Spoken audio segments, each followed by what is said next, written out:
तो आज हम चलते हैं वहाँ पे जहाँ पे भस्मासुर का संहार हुआ था और जहाँ पे पांडवों ने अपनी अज्ञातवास बिताई थी, जहाँ पे स्वर्ग के लिए सीढ़ियाँ बनाई जा रही थी। उस भव्य और सबसे कठिन यात्रा पर लेकर चलते हैं हम आपको। तो वहाँ पे जाने के लिए सबसे पहले हमने बस ली, जो कि दिल्ली के कश्मीरी गेट से रामपुर बुशहर के लिए। रामपुर बुशहर से फिर हमने दूसरी बस ली, जो कि जाओ विलेज तक की थी।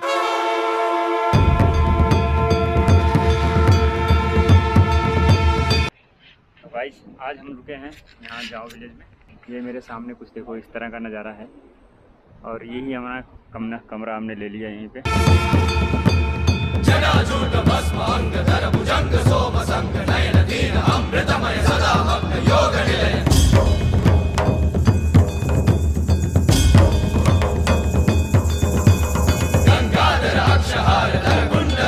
तो दोस्तों, हम अपनी जर्नी स्टार्ट कर चुके हैं और ऐसे ही ये सब चढ़ाई। तो चलो मिलते हैं बाकी। जय भोलेनाथ, जय शिव शंभू। अपनी यात्रा जाओ विलेज से स्टार्ट कर दिए और मैं एक बात आपको यहाँ बता देना चाहता हूँ, इस यात्रा के लिए जितनी ही फिजिकल पावर की ज़रूरत होती है उतनी मेंटली पावर की भी ज़रूरत होती है। जब तक आपके अंदर विल पावर नहीं है तो आप ये यात्रा नहीं कर सकते। दूसरी चीज़, अगर आपको कोई शिकायत है जैसे कि अस्थमा का या फिर कोई सांस संबंधी कोई शिकायत है, तो आपको अवॉइड करना चाहिए आपको। हमने एक दिन जाओ में बिता के फिर अपनी यात्रा शुरू कर दी। हमें कुछ और लोग भी मिल गए साथ में, जो कि हमारे लिए काफ़ी था ये कि कुछ हमारी हौसला भी बढ़ता रहे, क्योंकि मेरा फर्स्ट टाइम था। मैं फर्स्ट टाइम ही जा रहा था किसी पहाड़ी इलाके में, या फिर फर्स्ट टाइम कोई मेरा ट्रैक था ये। इसके लिए मैंने तैयारियां भी बहुत करी थी, जो कि आरुष भाई जैसे जैसे बताते गए हम वैसे ऐसे करते गए थे, जैसे कि रनिंग वनिंग के लिए। और फिर हम इस यात्रा में आपको एक चीज़ और ध्यान रखना है कि अपने साथ एक पानी की बोतल ज़रूर रखो, क्योंकि क्या पता कब प्यास लग जाए। ऊंचाई ज़्यादा है, हालांकि जगह जगह इस तरह के झरने हैं, कुछ लोगों ने इस तरह के बना रखे हैं जहाँ पे आप अपनी बोतल भर सकते हो और पानी पी सकते हो। पानी ज़्यादा मत रखो, आधी बोतल रखो, और क्या पता बॉडी को कब ज़रूरत पड़ जाए। और पानी भी ज़्यादा मत पियो, 2-2 घूंट ही पियो जैसे कि हम दोनों भाई कर रहे हैं, और जिससे आपकी बॉडी हाइड्रेट रहे और आपको चलने में भी आसानी हो, क्योंकि यहाँ चलते चलते पसीना बहुत निकल रहा है। तो इसलिए पानी सिर्फ आधा बोतल रखो। हाँ, थारचू में चल के मैं आपको करंट अपडेट बताता हूँ कि रियली क्या है वहाँ पे, पानी हमें वहाँ से कितनी ज़रूरत पड़ेगी, उसके आगे है कि नहीं। तो चलते चलते हम पहुँच गए सिंघाड़ में ये लंगर लगा हुआ था, जहाँ पे बिस्किट, चाय, टोस्ट और जो भी चीज़ आपको ब्रेकफास्ट के लिए थी वो अवेलेबल थी। फ्री ऑफ कॉस्ट आप यहाँ पे ब्रेकफास्ट कर सकते हैं। और एक चीज़ और बता देना चाहूँगा मैं आपको, यात्रा 11 तारीख से ऑफिशियली स्टार्ट है और हम लोग 11 से पहले गए थे, तो हमें कोई रजिस्ट्रेशन हमें नहीं कराना पड़ेगा। लेकिन अगर आप उसके बाद जाओगे तो आपको रजिस्ट्रेशन कराना पड़ सकता है, और बिना रजिस्ट्रेशन कराए आपको आगे नहीं जाए। और उसके बाद हम यहाँ से आगे निकले तो देखो हमारे सामने इतनी सिर्फ एक ही आदमी की जाने के रास्ते, बगल में झरना बह रहा है। तो इस तरह की डिफ़िकल्टीज आने वाली थी हमें, और हम इस चुनौती के लिए तैयार थे पहले से ही। बस हम अपना आगे चले जा रहे थे। अभी तक हमें थाचरू वाला मेन चढ़ाई का जो था वो नहीं आया था, जहाँ पे लोगों ने बहुत डरा रखा था हमें। और मैंने एक चीज़ नोटिस किया था, जितने लोगों ने बताया था कि इस तरह के रास्ते हैं, उससे कहीं ज़्यादा डिफ़िकल्टी ये रास्ता हमें लगा, और जिसकी वजह से हमारे शरीर भी कभी कभी हम भी जवाब दे जाते थे कि भाई कैसे आगे जाएं। अभी आप देख सकते हो सिर्फ एक आदमी यहाँ से जा सकता है एट ए टाइम, और इस तरफ सीधी पहाड़ है और इस तरफ सीधा झरना जा रहा है। तो इस तरह का कुछ रास्ता मिलने वाला था टीस की। तो आप देख सकते हो, एक तो बारिश की वजह से ज़्यादा रास्ता स्लिपरी होने के साथ डेंजर हो गया था, ख़तरनाक रास्ता हो चुका था, क्योंकि जगह जगह कीचड़, स्लिपरी और 80 डिग्री की चढ़ाई कभी कभी तो आ जाती थी।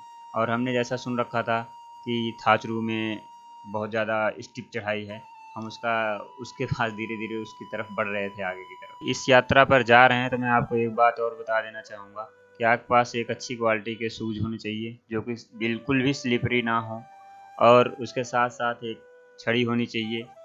बैग में आप जितना ही हल्का सामान रखोगे उतना ही आपके लिए बेनिफिट रहेगा, क्योंकि इस तरह की जब चढ़ाई आती है तो आपके पास अगर बैग में ज़्यादा सामान है तो आप कहीं न कहीं हार मान जाते हो। दूसरी चीज़, आपके साथ एक पोंचो रेन कवर होना चाहिए। एक पैंट ऐसा होना चाहिए जिससे आपकी फुल ऐसा ना हो कि कहीं से टाइट वाइट हो तो जिससे आपको दिक्कत हो जाएगी। कहीं नहीं था, रास्ता कहीं से बना हुआ नहीं था, तो हमारे सामने भी ये आदमी दिखा, हम इसको फॉलो करते हुए आगे बढ़ गए। आपको बिल्कुल भी ऐसा नहीं करना है। और हम आगे पहुंच के एक मंदिर में ऐसे हमें पराठा और अचार के साथ चाय मिला, जहाँ हम खाए और खा के फिर चल दिए।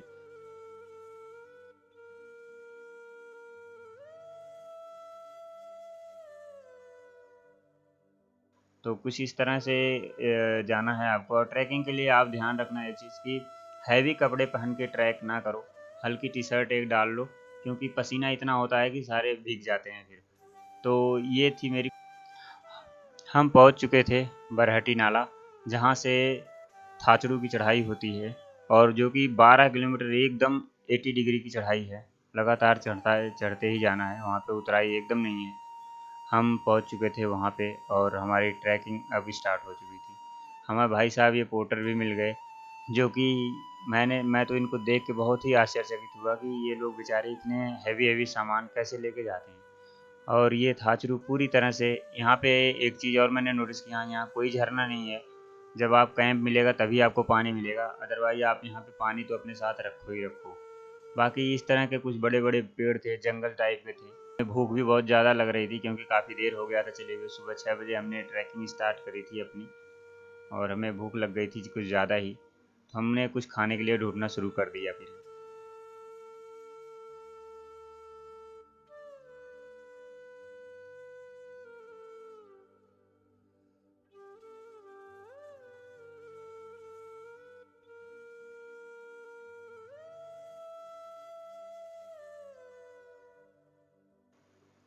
खाने के चक्कर में फिर हमने, ये भैया हमें मिले, इनका नाम रॉकी था। इनके यहाँ 150 रुपये का एक प्लेट चावल और दाल था। इन्होंने हमें पहाड़ी दाल, मलका की दाल खिलाई, जो कि काफ़ी स्वादिष्ट थी। और मैं और आरुष भाई इनसे खाना खाए। खाना खा के थोड़ी देर यहीं पे आराम किया, फिर हम निकल गए यहाँ से।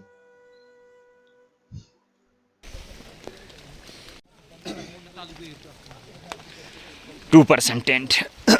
ये हमारी छड़ी जो कि यहीं रहेगी, ये हमारा रेन कोट, और हम भी ज़रा इसमें देखते हैं। तो ये कैंप ले लिया गाइस, अभी हमने 2% कैंप है केचुआ का, 1000 फॉर 2%। और यहाँ आज स्टे करेंगे हम थाचू में ही, थाचरू थाचड़ू में। यहाँ स्टे करके कल निकलेंगे यहाँ से काली टॉप या भीमद्वार। काली टॉप से भीमद्वार और या पार्वती तक जाएंगे, उसके बाद आगे की जर्नी स्टार्ट करेंगे। बाकी चलो मिलते हैं। बहुत थक गए आज हम तो, 15 किलोमीटर पूरा ट्रैक कर दिया हमने आज, और सीधी एकदम क्या बोलते हैं उसको, खड़ी चढ़ाई। तो अभी तो वार्मर, सारे कपड़े निकाल दिए, वार्मर सिर्फ पहन के आराम करता हूँ। बाकी कल सुबह देखते हैं, अर्ली मॉर्निंग निकलते हैं यहाँ से। ठीक है, तक बाय बाय। तो भाई गाइस, पहली डेस्टिनेशन कल थाचड़ू तक थी आज, और कल हम लोग इस कैंप में रुके हुए थे। आज यहाँ से निकलते हैं शायद भीमद्वारी या पार्वती बाग तक। आ जाओ भाई आ जाओ। तो हम निकल चुके थे अर्ली मॉर्निंग थाचड़ू से भीमद्वारी के लिए। रास्ते में बहुत सारी डिफ़िकल्टीज आती गई, और बड़े बड़े पत्थरों वाले रास्ते थे। कोई रास्ता ऐसा बना हुआ नहीं था, बस लोगों के चलने से रास्ता एक बन गया था, उसी पे हम लोग चले जा रहे थे बस। चढ़ाई अब यहाँ से हमें मिलने वाली थी, जहाँ पे 80 डिग्री चढ़ाई है तो 80 डिग्री उतराई भी है।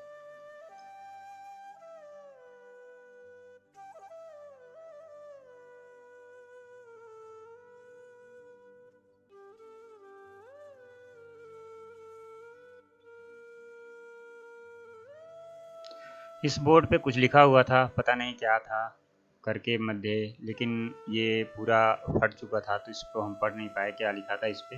बाकी आप देख सकते हैं कि एकदम सीधी चढ़ाई है काली टॉप के लिए, जहाँ पे हम जा रहे हैं। यहाँ पे कुछ लोगों को देख के मन में एक उत्साह सा आ जाता था कि भाई जब ये कर सकते हैं तो हम क्यों नहीं कर सकते। बाकी मैं और मेरे कुछ दोस्त, कुछ रास्ते में दोस्त बने थे, जो कि हम सब निकलते जा रहे थे, एक साथ हो गए थे, एक साथ मिल चुका था। थोड़ी सी दूर चलने पे थकान इतनी ज़्यादा हो जाती थी कि क्या ही बताएं। दूसरी और हर तरफ हमें ये नीले रंग बिरंगे लाल पीले नीले फूल मिलते जाए, फूल ऐसे ऐसे नज़ारे थे, ऐसे ऐसे सुंदर सुंदर दृश्य थे, सीनिक व्यू थे, क्या बताएं, सारी थकान मिट जाती थी इन सब। हमारी इंस्पिरेशन बन गई निर्मंड से घर में बेटे और एक बेटा मेरा भी। अच्छा हाँ, बढ़िया लगा। पुत्र भी हो गया आगे। अच्छा हाँ, सही है, तो इनसे मिलके बड़ा अच्छा लगा, तो इनके साथ ही निकल रहे हैं हम भी। ठीक है, चलेंगे राम राम से। हाँ रास्ते का पता भी नहीं लगेगा। टिप्स एंड ट्रिक्स इन्होंने बहुत दिए हमें। हर हर महादेव, जय शंभो, जय शिव शंभो।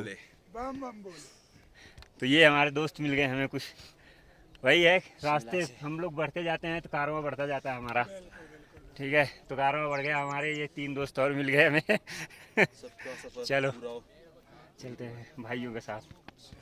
देखो बादल कैसे उड़ रहे हैं इधर, लोग यूट्यूब में नहीं दिखते। तो चलते चलते हम पहुंच चुके थे काली टॉप। अब काली टॉप से बहुत ही डेंजर उतराई थी, जहाँ पे रास्ता भी स्लिपरी था, बारिश भी हो रखी थी और हमें उस तरफ जाना था, कहीं उस तरफ ही भीम द्वारी है, तो हमें उधर जाना था। उससे पहले हमें मिलेगा भीम तलाई, जहाँ पे कहते हैं कि भीम ने अपने गदा से उस तालाब का निर्माण किया था। तो चलो हम भी चलते हैं उधर, हम दोनों रेडी हैं और हमारे पीछे जो दोस्त मिले थे वो भी रेडी थे आने के लिए हमारे साथ ही। तो कुछ इस तरह से आपको पानी की व्यवस्था मिल जाएगी रास्ते में कहीं कहीं, बाकी आप अपने बोतल को रखो, इनका ज़्यादा भरोसा मत करो, क्योंकि देखो रास्ते में तो मिल ही जाएंगे, लेकिन आप अगर अपने पास रखोगे तो कहीं बीच में अगर प्यास लगती है तो आप पानी पी सकते हो, क्योंकि बॉडी का डिहाइड्रेट रहना बहुत ज़रूरी है आपको इस ट्रैक पर, नहीं तो आपकी बहुत ज़्यादा दिक्कतें आने वाली थी सामने। तो ये हमारे सामने हम पहुंच चुके हैं भीमद्वारी, और यहाँ पे हमने कुछ एनर्जी ड्रिंक लिया और बस वहाँ पे यही थी, इसके प्राइस था 80 रुपये एनर्जी ड्रिंक का, और ये हमने एक नमकीन का पैकेट लिया था जो कि 15 रुपये का हमें पड़ा था। लेते हैं उसको भी।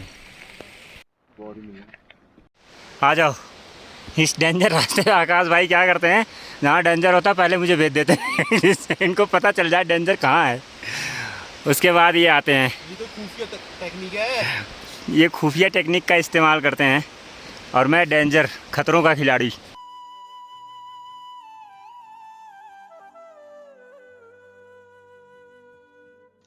थाथरू से चले हुए हमें लगभग 5 से 6 घंटे हो गए थे, और हम भी धीरे धीरे पहुंचने वाले थे भीमद्वारी, जहां हमें आज स्टे करना था और बाकी की ट्रैक कल के लिए स्टार्ट करनी थी। तो इन खतरे से भरे हुए रास्ते ग्लेशियर को पार करते हुए हम भीमद्वार की तरफ आगे बढ़ रहे थे। रास्ते कुछ हर जगह इसी तरह से मिल रहे हैं कि एट ए टाइम एक ही आदमी आ सकता है, तो इस बात का बहुत ध्यान रखो, और जब भी इस ट्रैक पे जाओ तो इसको अपने साथ एक छड़ी ज़रूर रखना, और साथ में किसी को अपने, अगर कोई साथ जा नहीं रहा है यहाँ से तो वहाँ पे किसी से दोस्ती कर लेना या किसी को साथ रख लेना, जिससे कहीं दिक्कत हो तो दोनों आपस में सुलझा के उस चीज़ को हल कर सको, उस समस्या को। तो देख सकते हैं आप रास्ते बहुत ही खतरनाक थे, सामने एक ग्लेशियर था हमारे जिसको हमें पार करना था, और ये ग्लेशियर एक जगह से टूटा हुआ भी था। तो यहाँ पर हल्के हल्के बारिश स्टार्ट हो चुकी है और बस चले जा रहे हैं। थोड़ा सा अपसेट तो हूँ मैं, अपसेट हो गया हूँ थोड़ा सा, ठीक है, भगवान है, पार करेंगे सब कुछ। और वह है हम यहाँ कहीं उधर जाके एंड में रुकते हैं, ठीक है। ये झरना, ये ग्लेशियर्स, पीछे जो डर रहा है ना सब डर गायब, यहाँ आ गया, दिल लग गया। अब बस श्रीखंड बाबा महादेव महाराज के दर्शन हो जाएं, हम अपने आप को धन्य समझें, और फिर आते हैं दिल्ली और आपको सुनाते हैं हमारी जुबानी। बस हमारे साथ भगवान हर कदम पे हैं, ऐसे कि देखो हमारे साथ एक डॉक्टर साहब मिल गए जो कि फिजियोथेरेपी, और मैं इधर से शूट कर रहा हूँ। हल्की हल्की बारिश हो रही है, नेटवर्क यहाँ नहीं आते किसी के, जियो का नेटवर्क कभी कभी पकड़ लेता है बस। बाकी रास्ते पे ज़्यादा ध्यान देना है क्योंकि ज़रा सी चूक बहुत भारी पड़ेगी।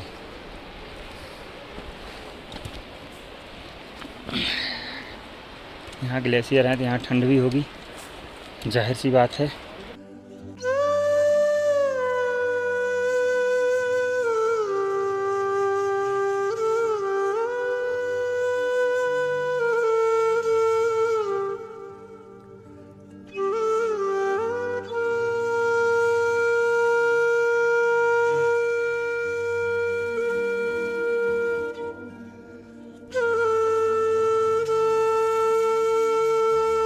अगले दिन हम भीमद्वारी पहुंच चुके थे और भीमद्वारी में उस रात इतनी ज़्यादा बारिश हुई तो मुझे तो नहीं लग रहा था कि हम अपना अगला ट्रैक कर पाएंगे, जो कि भीमद्वारी से श्रीखंड महादेव तक था। मुझे नहीं लग रहा था, लेकिन सुबह 4 बजे ऐसा पता नहीं भगवान की ही माया थी जो हमें दर्शन देना चाहते थे। तो सुबह 4 बजे बारिश रुकी और हम तुरंत अपने रेडी होके और सुबह बिना खाए पिए ऐसे ही निकल गए दर्शनों के लिए। रास्ते में हमें पार्वती बाग के आगे ये ब्रह्म कमल दिखे, जिससे हम एकदम से खुश हो गए। ब्रह्म कमल क्योंकि मैं फर्स्ट टाइम देख रहा था। ये देखो, ये है ब्रह्म कमल।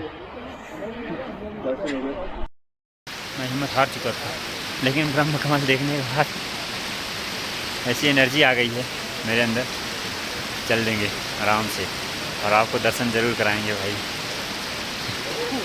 बस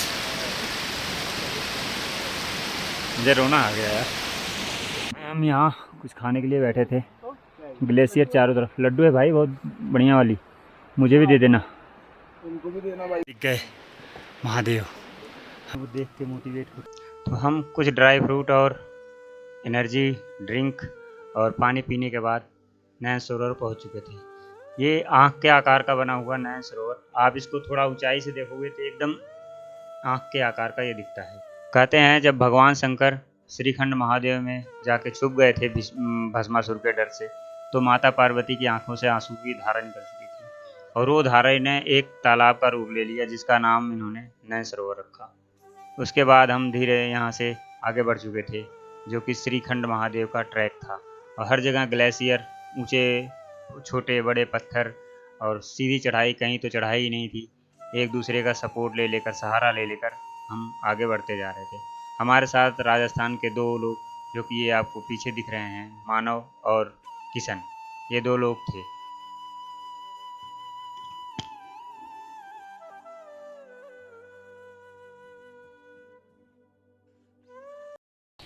इस तरह के रास्ते आपके बल तोड़ने के लिए बहुत काफ़ी हैं। तो अभी एक और ऊंचाई पार कर चुके हैं।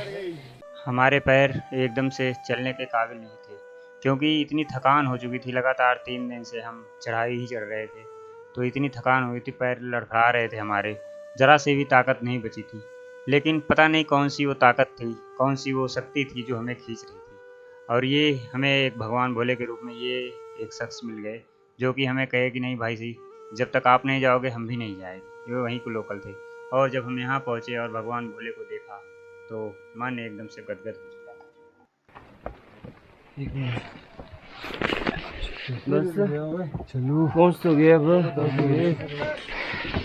ये सब तुम्हारी वजह से हुआ, आपकी वजह से, रियली। आराम से ऊपर तक हमारे सामने बोले।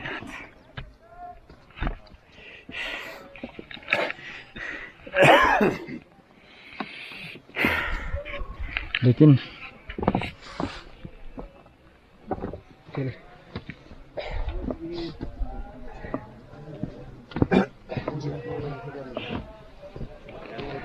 सब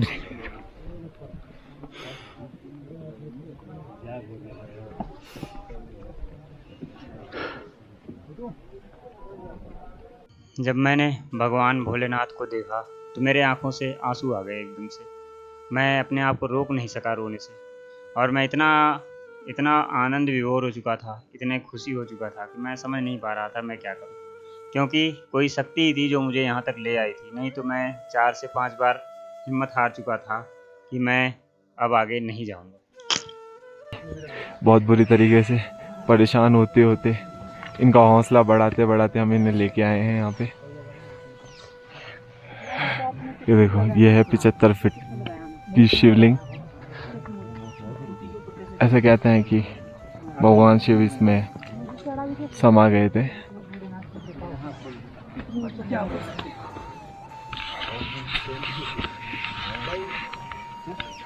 केशव बोले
फाइनली हम भीमद्वारी से निकले थे और भीमद्वारी पहुंच चुके हैं।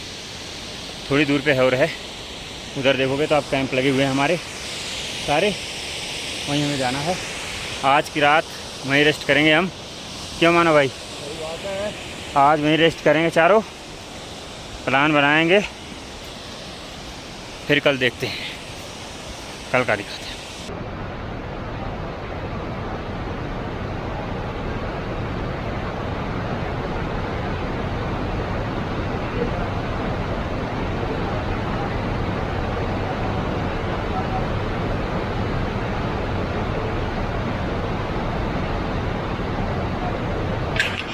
दोस्तों, हमारा यात्रा जाओ से ही स्टार्ट हुआ था और हम सभी आज जाओ में ही ख़त्म कर रहे हैं। आरुष भाई, किशन भाई और ये मानव भाई, चारों लोगों की यात्रा यहीं पे आज समाप्त होती है। अब हम लोग यहाँ से घर जाएंगे। तो इसी बात से एक बार हर हर महादेव, जय श्री शंभू, जय जय।